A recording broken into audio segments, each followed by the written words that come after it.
प्रत्येक बातमीतील घटनेच्या वास्तविकतेची तुलना थेट पाहत रहा चांगली अपडेट।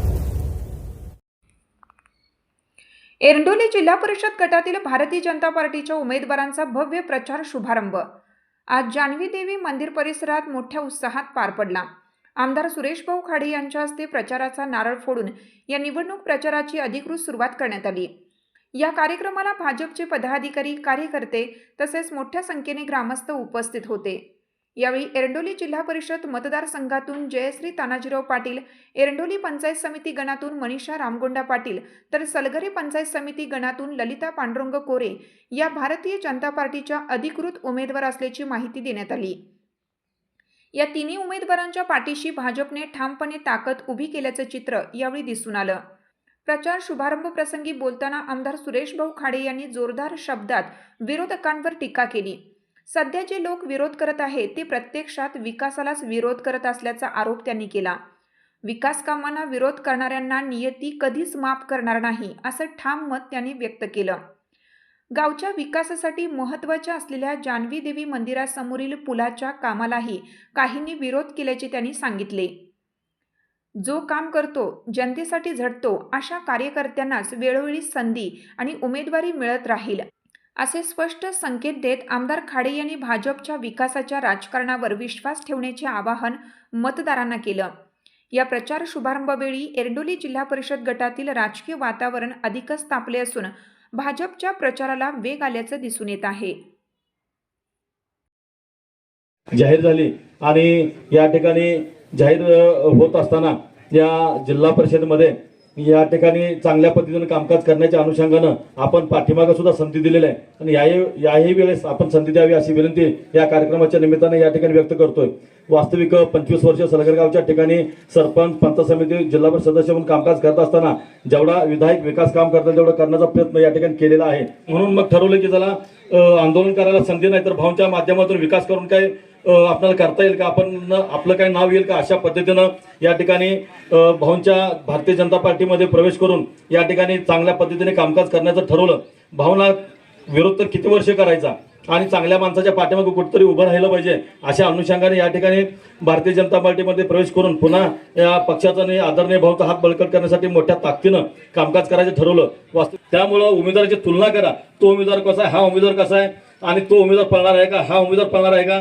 आज या ठिकाणी मिरज रस्त्याला सातत्यानं मिरज तालुक्यातला एकमेव सरपंच असेल की गावातल्या विकासाच्या कामाच्या दृष्टीनं रोज सांगली, मिरज, मुंबई, नागपूर अधिवेशन करणारा तुम्हाला सांगली जिल्ह्यात सरपंच भेटणार नाही। लक्षात आलं का। आता त्या पार्टीला अजून ग्रामपंचायतला सुद्धा निवडून आला नाही तुम्ही, पुन्हा लगेच जिल्हा परिषदेला चालला, तुम्हाला तेवढा वेळ द्यायला मिळणार आहे का। तुमचा व्यवसाय आहे, बाक्या गोळा करायचे आहेत, वसुली गोळा करायची आहे, वाडावाडी करायला लागणार आहे, ह्यातनं तुम्हाला गावाच्या कामासाठी वेळ कधी मिळणार, ह्या सगळ्या गोष्टीचा सारासार विचार करावा आणि ज्या पद्धतीनं आपण कन्यादान करतो त्याच पद्धतीनं जे काही पवित्र मतदान आहे ते मतदान सुद्धा या ठिकाणी चांगल्या पद्धतीनं विचार करून करावं एवढी विनंती या कार्यक्रमाच्या निमित्तानं व्यक्त करतो। जग नसल्यामुळे एकच सिरी चालू केलंय की सारखं तानाजी पाटलालाच का संधी द्यायची। मला सांगायचं त्यांना की सांगोल्याचे आमदार गणपतराव देशमुख 11 वेळा आमदार झालेत। लक्षात आलं का। म्हणजे 11 वेळा आमदार झालेल्या माणसाला म्हणजे ती माणसं आमदार करतायत, काम करणाऱ्या पाठीमागे उभं राहिलं पाहिजे। सारखं काम म्हणणाऱ्याला ते सांगतोय तुम्हाला। या ठिकाणी भाऊंच्या बाबतीत जर बघितलं तर भाऊ पेडलाय, जतला आमदार झाले, पुणे तर 4 वेळा आलेत। म्हणजे मतदारसंघामधले नसताना सुद्धा या ठिकाणी तळ हाताच्या फोडाप्रमाणे जपण्याचं काम आदरणीय भाऊन केलेलं आहे। आज आपण बघतो हे 2 ब्रिज झाले, ह्या गावच्या लोकांना समजलं पाहिजे जे आता प्रचार करतायत, गावात राहून विकासाच्या बरोबर विरोध करतायत, विकासाला विरोध करतायत, नीतीच्या विरोध याचा प्रकार चालू झाला यांचा, पण नीती यांना माफ करणार नाहीये। हे 2 पूल मी बांधले त्यावेळेला गावातल्या कोणाचंही निवेदन मला नव्हतं, हे भाऊ हे पूल बांधा, हा पूल बांधा, ह्या फुलाचा नारळ अगोदर फोडला होता आणि ह्याच लोकांनी विरोध करून तो पाडला नारळ, इथं पूल करायचा नाही म्हणून। पण बेडगला जाणारा हा रस्ता करायचा असेल तर इथं पूल जरूर आहे, तिथून आतमध्ये यायचं म्हणलं तर तो पूल जरूर आहे। हे मी स्वतःहून इस्टिमेट करून मी करून किंवा आपल्या शासनाच्याकडून ते मंजूर केलं आणि इथं हे 2 पूल बांधले गेले। गावचा विकास झालाय, गावचा विकास होतोय, मंदिरे झाली, तर ग्रामपंचायत बांधकाम चालू आहे, रस्ते झाले, पुलं झाली, सगळ्या गोष्टी करायचा प्रयत्न आपण केलेला आहे। तर ह्या दृष्टीने गावचा विकास असेल तर विकासाबरोबर आपण राहायला पाहिजे, नाहीतर नियत आपल्याला माफ करणार नाही, गाववाले आपल्याला माफ करणार नाहीयेत। विकासाबरोबर चला, राजकारण करायचं विकासाचं करा। हे आपल्याला सांगायचं.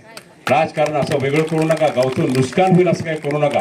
गावचं भलं झालं पाहिजे, सगळ्यांचं काम आहे. ज्या गावात मी जन्म घेतला त्याचं माझं कर्तव्य आहे, काहीतरी त्या गावासाठी माझं जाणत आहे आणि ती द्यावी लागेल ह्या दृष्टिकोनाने विचार करा. ह्या दृष्टिकोनात विचार करत असताना निश्चितच आज आमचे संदीप फलंदाज सगळे, आणि मग सांगितलं की तानाजी पाटलाचं वारंवार वारंवार वारंवार का, अरे तुमच्यावर चर्चा करायच्या अगोदरच तुम्ही पळाला. माझ्यावर चर्चा पण नाही केली तुम्ही. मी काय म्हणलो तर काय तानाजीला दिलं नाही, माझ्यातून शब्द नाही. मी देवाच्या दरबारात बसलोय. मी शेवटचा एव्ही फॉर्म द्यायच्या वेळेला सांगितलं की तानाजीला तिकीट डिक्लेअर केलं. मी त्याच्या अगोदर मी कुणाचंही नाव घेतलं नाही, गाव घेतलं नाही, काय घेतलं नाहीये. पण तुमचा अंदाज, तुमचे भरणारे कान, तुमचे गुरु कोण असतील त्या पद्धतीनं, पण माझ्यावर चर्चा न करता तुम्ही इकडे तिकडे पळाला आणि सांगायला आम्हाला तिकीट दिलं आणि त्याला वारंवार तिकीट का देता. पण तुम्ही माझ्याशी चर्चा केली का? त्यांना विचारा, सोबत चौकात घेऊन बोला, माझ्यावर तुम्ही चर्चा केली का? हिने चर्चा माझ्यावर केलेली नाहीये. ही स्वतःच अंदाज सगळा घेऊन सगळं करून हे पॅनल तयार केलं. गावचा विकास होणार नाहीये.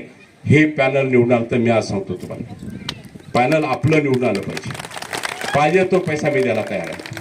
पण अशा कुटुंबभावनेची लोक आपल्या त्या गटामध्ये जर आली तर विकास होणार नाहीये. जिल्हा परिषद आपणच घेणार आहे. जिल्हा परिषदला कमळाचा झेंडा लागणार आहे, जसा महानगरपालिकेला लागला. हे येऊन करणार आहेत का? कुठं पैसा मिळणार नाही काय? ह्यांचा आमदार नाही आहे, ह्यांचा मुख्यमंत्री नाही आहे, ह्यांचा पंतप्रधान नाही आहे, सगळीकडे राज्य आपलं आहे. त्यामुळं आणि खासदार आहेत ते अपक्ष आहेत, त्यामुळे त्यांनाही पैसा कुठे मिळत नाहीये. त्यामुळे तो विषय नाहीये. पण हा पैसा आणणार कुठून, विकास करणार कुठून, हे ह्याला विचारा कुणी. आणि ज्या पक्षातून तुम्ही लढताय, ही नेते जे झालेत ना एका जागी, भाजप विरुद्ध, सुरेश भाऊ खाडेच्या विरुद्ध सगळे, विधानसभेला पण सगळे झाले, विधानसभेला पण सगळे एकत्र झाले. भाऊला पाडायचं, भाजपला पाडायचं, हा तिने सिद्धांत केला. आणि शेवटी काय झालं? शेवटी पक्ष आहे भाजप, म्हणतात त्याला भाजप. समजलं? आज तीच परिस्थिती आहे. आज जे ह्या भौगोलिक परिस्थितीचा जर विचार केला तर या 15 वर्षाच्या पाठीमागची स्थिती आणि आताची स्थिती ह्यात जमीन आसमानाचा फरक आहे. आणि हा फरक फक्त भाऊंमुळे झालेला आहे, आपल्या भाजप पक्षाच्या वतीने झालेला आहे. हे सर्वांनी लक्षात ठेवलंच पाहिजे आणि ती आजची गरज आहे. आणि आज जर सांगायचं झालं तर विरोधी पक्षाचे उमेदवार सांगतायत की संधी द्या, कामं करतो. आज सलगरे सारख्या ठिकाणी आमची कामं बघायची आणि त्या कामाच्या जोरावर मी तुम्हाला संधी मागालो, एवढं या कार्यक्रमाच्या निमित्ताने निश्चित सांगेन. आणि आजपर्यंत सगळ्यांची साथ, विश्वास आणि आशीर्वाद आम्हाला लाभलेला आहे. फक्त गेल्या जिल्हा परिषदला काय झालं, भाऊंनी सांगितल्याप्रमाणे, जर आपण जिथं आहे तिथं जर आपली सत्ता असेल तर आपण व्यवस्थित काम करू शकतो. गेल्या जिल्हा परिषदला आमचं थोडंफार तसंच झालं असावं.